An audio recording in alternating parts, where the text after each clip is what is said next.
Di masa depan yang dekat, 8 pemain game menerima pesan misterius yang mengundang mereka untuk berpartisipasi dalam permainan baru bernama The Call Up, yang menjanjikan hadiah sebesar $100.000. Mereka pergi ke lantai 25 sebuah gedung mewah di kota dan setelah semua orang tiba, suara robot menyuruh mereka untuk masuk ke dalam tablet. Kemudian mereka diminta untuk meletakkan semua pakaian dan barang pribadi mereka di loker, dan mengenakan pakaian penangkap gerakan yang disediakan. Saat mereka berganti pakaian, Adam diejek karena tubuhnya terlalu besar untuk pakaian ketat tersebut. Ketika semua orang siap, mereka pindah ke sebuah ruangan dengan pemindai. Suara itu menyuruh mereka untuk menginjak pemindai dan menyebutkan nama pengguna mereka, lalu mereka dapat mengambil peralatan baru mereka. Itu adalah pakaian perlengkapan canggih dengan helm VR yang menempel di tulang belakang mereka untuk pengalaman imersif penuh, yang menurut Adam hanya tersedia untuk para elit. Semua orang mengenakan perlengkapan mereka dengan cepat kecuali Zahid, seorang Muslim Bosnia yang memilih julukan teroris secara ironis tanpa mengetahui bahwa semua orang akan melihatnya di pakaian tersebut. Dia tidak ingin bermain seperti ini dan mencoba pergi, tetapi pintunya terkunci dan tidak ada yang datang ketika dia meminta bantuan. Para pemain lain meyakinkannya bahwa itu bukan masalah besar. Jadi Zahid setuju untuk bermain. Suara itu mengumumkan dimulainya modul pelatihan dan semua orang menutup helm mereka agar simulasi dimulai. Ruangan itu berubah menjadi dunia pasca-apokaliptik yang sangat realistis. Pakaian mereka diganti dengan seragam militer dan tato mereka menghilang. Meskipun terasa nyata, tangan mereka menembus benda-benda dalam simulasi. Pada saat itu, Sersan muncul dan mulai memperlakukan mereka seperti prajurit baru.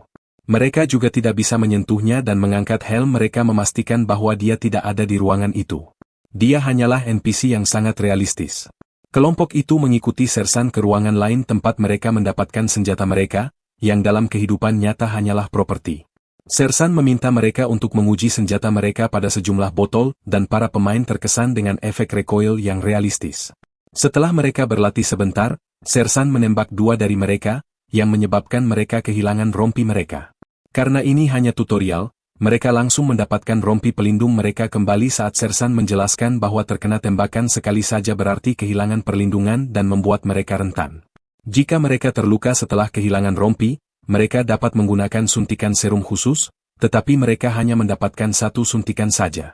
Setelah Sersan menghilang, Andre memutuskan untuk memimpin kelompok karena pengalamannya dan memberi mereka tips tentang cara tetap bersembunyi. Mereka menjelajahi berbagai ruangan sampai musuh muncul di koridor dan melepaskan tembakan. Sebagian besar kelompok bersembunyi tetapi Andre bergerak cepat dan membunuh orang itu. Sementara suara itu mengumumkan bahwa mereka telah menyelesaikan level 25 dan semua poin untuk Andre, mereka menyentuh tubuh itu dan memastikan itu juga NPC. Ketika mereka menaiki tangga, mereka menemukan ada mekanisme yang akan menyetrum mereka jika mereka mencoba pergi tanpa menyelesaikan level. Kelompok itu memasuki level 24 dan menemukan senjata yang lebih canggih, jadi Andre mengajari mereka cara menggunakannya. Mereka pindah ke ruangan utama dan Marco membunuh musuh pertama yang muncul. Dengan semakin percaya diri, sebagian besar pemain mulai berlarian dan menggunakan benda-benda acak sebagai tempat berlindung sambil mengalahkan semua teroris. Dia menghabiskan semua pelurunya tanpa mengenai satupun tembakan. Jadi Andre ikut campur untuk menembak pria itu dan malah terkena tembakan balik sehingga rompi anti pelurunya terlepas.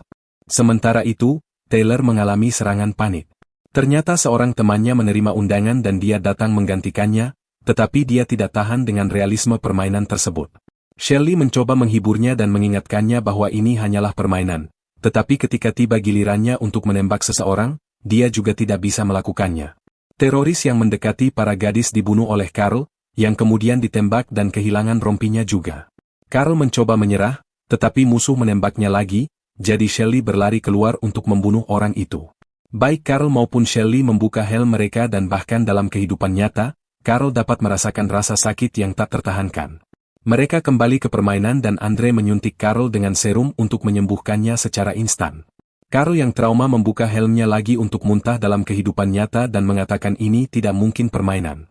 Setelah itu, seluruh kelompok membuka helm mereka untuk beristirahat. Sementara Adam menemukan senjata baru, Carl menjelaskan bahwa dia merasakan guncangan nyata dan berteori bahwa ini pasti acara reality show. Zahid panik dan mencoba melepas pakaiannya tetapi tidak bisa, jadi Marco mengira itu adalah sebuah ujian. Kemudian Zahid menunjukkan bahwa ini bisa jadi eksperimen oleh militer dan Marco setuju, mengatakan bahwa Andre pasti adalah mata-mata mereka. Perdebatan pun terjadi dan suasana menjadi tegang, sehingga Andre pergi ke kamar mandi untuk menenangkan diri. Para pemain tidak menyadari bahwa permainan masih berlangsung dan teroris yang mereka bunuh telah hidup kembali.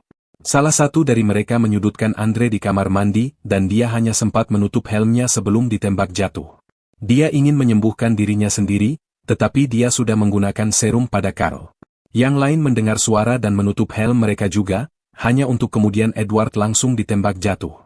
Kelompok itu berlari untuk bersembunyi dan Taylor mencoba menaiki tangga, tetapi levelnya belum selesai sehingga dia terhalang. Tak lama kemudian para teroris mulai menembak dan tim membela diri sebaik mungkin. Edward menyembuhkan dirinya sendiri dengan serum sementara Andre menyeret tubuhnya yang berdarah melalui koridor. Ketika Adam melempar granat, dia membunuh semua musuh yang tersisa dan level akhirnya selesai dengan Adam mendapatkan skor tertinggi. Tanpa suara tembakan, tim akhirnya dapat mendengar Andre meminta bantuan. Pada saat itu Andre membuka helmnya dan mendengar penghitung waktu sebelum otaknya tersengat listrik, menyebabkan dia kejang selama beberapa menit. Saat yang lain menemukannya, Andre sudah meninggal. Shelley mencoba melakukan CPR tetapi tidak berhasil. Suara itu mengumumkan bahwa mereka dapat melanjutkan ke level berikutnya, tetapi kelompok itu tidak ingin bermain lagi.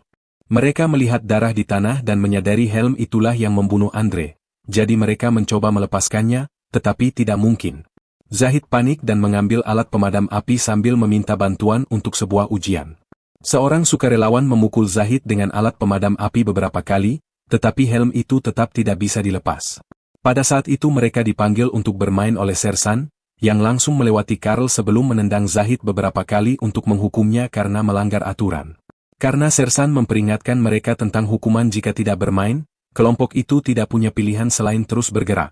Mereka melewati beberapa level tanpa banyak kesulitan, meskipun di setiap lantai mereka harus belajar menggunakan senjata baru dan menghadapi mekanisme permainan baru. Di ruangan dengan kebocoran gas, mereka tidak dapat menggunakan senjata api dan sebagai gantinya mereka harus mendapatkan pisau untuk bertarung tangan kosong. Harus membunuh seseorang secara langsung memperburuk kecemasan Taylor dan Shelley berjanji akan membawanya keluar dari sana. Saat mereka terus turun, sebagian besar tim kehilangan rompi mereka. Selama baku tembak sengit, Carl dan Adam sama-sama tertembak, jadi Shelley dan Marco membantu mereka dengan serum mereka. Beberapa jam kemudian, kelompok itu beristirahat dan menyadari bahwa di dunia nyata sudah malam. Setelah direkrut untuk ikut dalam permainan, mereka menggunakan berbagai benda untuk mulai memukul jendela dan Zahid berhasil memecahkan kaca menggunakan gerobak. Pada saat itu, Sersan muncul lagi dan mulai memukuli Zahid dengan kekuatan yang jauh lebih besar daripada sebelumnya. Zahid mencoba melarikan diri dengan menaiki tangga, tetapi Sersan menendangnya hingga jatuh dan akibatnya Zahid mengalami patah kaki. Sebelum pergi, Sersan mengumumkan bahwa orang berikutnya yang mencoba melarikan diri akan dibunuh. Tim menyelamatkan Zahid dan menyadari bahwa luka itu ada di kehidupan nyata, tetapi tidak di dalam permainan, sehingga mereka tidak dapat menggunakan serum. Suara komputer mengingatkan mereka bahwa mereka perlu bergerak, jadi Zahid meminta mereka untuk menyembunyikannya dan pergi tanpanya. Kelompok itu meletakkannya di belakang beberapa perabot dan beberapa menit kemudian mereka pergi. Zahid meninggal karena kehilangan banyak darah. Sementara tim membalas tembakan, Taylor berlari bersembunyi di bilik kamar mandi. Setelah banyak tembakan, sebuah granat mengakhiri pertarungan lagi dan Shelley membantu Marco dengan serum. Tim menyadari Taylor hilang dan pergi mencarinya. Seorang teroris muncul di kamar mandi dan mulai memeriksa bilik-bilik satu persatu. Shelley mendengarnya, jadi dia menerobos pintu dan menusuk pria itu terlebih dahulu. Level berakhir dan Edward mendapatkan skor tertinggi, menempatkannya di posisi pertama di papan peringkat. Saat beristirahat, tim mendiskusikan kehidupan mereka dan menyadari bahwa mereka semua tidak memiliki keluarga, yang berarti mereka dipilih karena tidak ada yang akan mencari mereka. Dengan cara ini mereka bisa dibunuh dan perusahaan tidak akan mendapat konsekuensi. Kelompok itu pindah ke level berikutnya dan menemukan Sersan sedang memukuli Sandera. Dia menjelaskan ada bom di ruang bawah tanah yang akan meledakkan gedung dan membunuh mereka semua jika mereka tidak segera menghentikannya. Satu-satunya cara untuk melucuti bom itu adalah dengan mendapatkan kode dari Sandera. Karena pria itu terhubung ke pemancar tegangan, Edward tanpa ragu mulai menyetrumnya tanpa ampun. Setelah memohon untuk hidupnya tanpa hasil, teroris itu mengucapkan sebuah kata dan Adam menuliskannya di komputer. Namun, ini justru mengaktifkan bom dan hanya ada 30 menit untuk menonaktifkannya secara manual sebelum meledak. Saat Sersan pergi, Sandera menertawakan mereka dan Taylor membunuhnya. Marco yang marah menyalahkan Adam atas kejadian ini dan mencoba memukulnya, tetapi tangannya terluka karena helm. Jadi dia membuka helmnya untuk memukul wajah Adam yang sebenarnya. Ketika Taylor mencoba menghentikannya, dia juga terkena tembakan.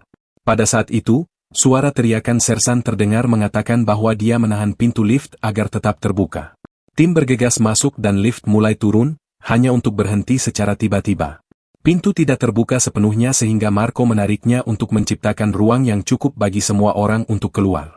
Namun, ketika Adam mencoba pergi, Marco menghalanginya sebagai hukuman dan mereka berdua akhirnya terjebak di dalam. Lift membawa mereka ke lantai 3 dan menutup setelah mereka keluar. Duo itu melihat helikopter yang jatuh di luar jendela sebelum mereka mulai maju melalui level tersebut. Marco memaksa Adam untuk maju duluan dan Adam berhasil membunuh seorang teroris, tetapi dia juga kehabisan amunisi. Ini tidak menghentikan Marco untuk mendorong Adam ke depan, menjadikannya sebagai perisai. Ini memungkinkan Marco untuk berlari dan bersembunyi sementara Adam ditembak jatuh dan dalam beberapa detik dia tewas. Dengan hanya 15 menit tersisa, Marco mengalami gangguan mental, tetapi dia tidak ragu untuk bergerak ketika suara itu mengumumkan bahwa level ini telah selesai. Sementara itu, di lantai 4, anggota tim lainnya menemukan beberapa senjata dan mulai menggeledah area tersebut. Tiba-tiba seorang teroris melemparkan granat asap dan Carl harus mundur karena mengalami serangan panik. Shelley bergegas memeriksanya dan Carl menjelaskan bahwa dia kehilangan pacarnya selama kebakaran yang menyebabkannya memiliki bekas luka. Dia menyalahkan dirinya sendiri karena tidak menyelamatkannya dan sekarang asap menjadi pemicu baginya. Dengan beberapa kata, Shelley menenangkannya dan meyakinkannya untuk terus bergerak. Tim terus melewati berbagai level dan mencapai lantai 1 dengan hampir kehabisan amunisi. Sementara yang lain terus melawan teroris, Taylor mencari di area tersebut dan menemukan beberapa serum. Tiba-tiba Marco muncul di belakangnya dan meminta suntikan, tetapi Taylor menolak. Jadi Marco menembaknya hingga tewas. Ketika Carl datang mencari Taylor, Marco berpura-pura diserang dan mengabaikannya. Carl menemukan tubuh Taylor dan setelah panik, dia melihat Taylor telah menulis nama pengguna Marco dengan darahnya. Carl yang marah membuka helmnya dan menyerang Marco secara langsung, melayangkan beberapa tendangan sebelum mencoba mencekiknya. Namun, Marco mendorong Carl ke dinding dan menjatuhkannya untuk memukulnya sampai mereka berpisah. Carl membalas dengan memukul Marco dengan alat pemadam api, tetapi Marco menendangnya. Ketika Marco bersiap untuk menembak Carl, sersan muncul dan mulai memukulinya. Setelah beberapa kali melayangkan pukulan, sersan itu mencengkeram leher Marco dan mencekiknya hingga tewas. Setelah menemukan mayat-mayat itu, ketiga pemain yang tersisa mulai turun dengan hanya 7 menit tersisa. Ketika mereka mencapai ruang bawah tanah, suara itu berkata, ini adalah level terakhir. Ketiganya mengambil senjata baru dan menjelajahi lantai, membunuh teroris yang mereka temukan di sepanjang jalan.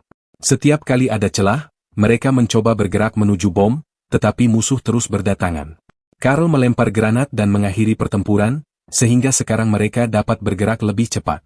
Namun, seorang teroris tak terduga muncul di dalam sebuah van dan dengan cepat menembak Carl, sementara Shelley dan Edward berlari untuk bersembunyi. Saat Carl mencari suntikan serumnya, Shelley mendengar hanya tersisa 2 menit dan mencoba berlari ke arah bom, hanya untuk ditembak juga. Carl ditembak lagi saat dia bergerak ke arahnya dan malah menyembuhkannya. Dia menyuruhnya untuk menang sebelum mati di sisinya. Edward kemudian menggunakan bazooka untuk membunuh musuh terakhir dan berlari untuk menghentikan bom dengan hanya 1 detik tersisa. Setelah itu, sersan muncul untuk memberi selamat kepada mereka atas kemenangan mereka. Edward mulai mengulangi ucapan sersan, mengungkapkan bahwa dia adalah orang dalam perusahaan selama ini. Simulasi berakhir dan sekelompok pria berpakaian hitam masuk untuk menidurkan Shelley sebelum mereka mulai membersihkan gedung dan menyingkirkan mayat-mayat. Server game menghapus semua informasi pemain dan memulai urutan pematian. Di pagi hari, Shelley bangun dengan pakaian biasanya dan menemukan Edward mengenakan setelan jas membantu kru mengurus semuanya. Dia memberikan tas berisi hadiah uang tunai kepada Shelley, dan ketika Shelley mengancam akan melapor ke polisi, Edward mengatakan bahwa tidak ada yang akan mempercayainya. Ketika seorang pria mencoba membiusnya lagi, Shelley melawan dan malah menyuntiknya. Kemudian dia mencuri pistol pria itu dan menembak semua lampu di tempat parkir. Edward mengirim anak buahnya untuk mengejar Shelley, tetapi setelah semua pengalaman yang Shelley dapatkan dalam permainan, dia dengan mudah membunuh mereka semua. Ketika Shelley keluar, Edward memohon agar nyawanya diselamatkan, tetapi Shelley juga membunuhnya tanpa ampun. Kemudian dia meninggalkan gedung tanpa mengambil uang itu. Terima kasih telah menonton.